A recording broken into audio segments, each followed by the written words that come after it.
কি হয়েছে বড় ভাই? হ্যাঁ আর কোশ্চেন রে, ভাবছেন ঈদের কথা। তোমাগুলোর বয়সে বুঝছিস এখন আমি আসনু এই ঈদের 4-5 দিন আগ-পাশে করি। হায় রে কি মজা, কয়া বুঝি পাবার না বুঝছিস। তোমাগুলো এই বয়সে আছেন বুঝছিস, এই বয়স তুমি পার করি আসছো। এই বয়সে আমি কি কি করছিলাম জানিস?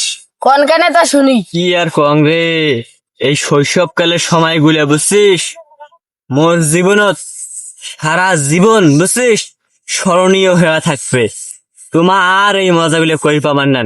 আমার ছোটতে যে মজাগুলো করছিল জানিস, এই যে ঈদের 4-5 দিন আগ-পাশে করি, ফেতলা ফুডে এডে উডে যাওয়া, সবাই মিলে পিকনিক খাসনো ঈদের আনন্দে। ঈদের এই যে ফুটতে পারে জানিস, পিকনিক খাসনো, বসুয়ে শাক জয়ে ডয়ে পিকনিক খাসলো, কত কি করছিল। এই মজাগুলো তোমার আজ জীবনেও করে পাবার নেন। কারণ কি জানিস, সময় নাই এখন তোমার গুলো হাতে। তখন লেখাপড়া, প্রাইভেট স্কুল মাদ্রাসা এলে বেশি আসলো না, এলে খুব কম আসলো। আমার লেখাপড়া করছিল, এলেও করছিল। মানে এখন আর মজা হয় না, এখন আর আগের মতো খেলাধুলা কিচ্ছু হয় না। ঈদের আনন্দটা উড়ি গেছে, মানে নাই বললে চলে। মানে ঈদের কোনো আনন্দই নাই। এই যে ঈদ যে আসছে, কোনো আনন্দ আছে? কোনো আনন্দই নাই।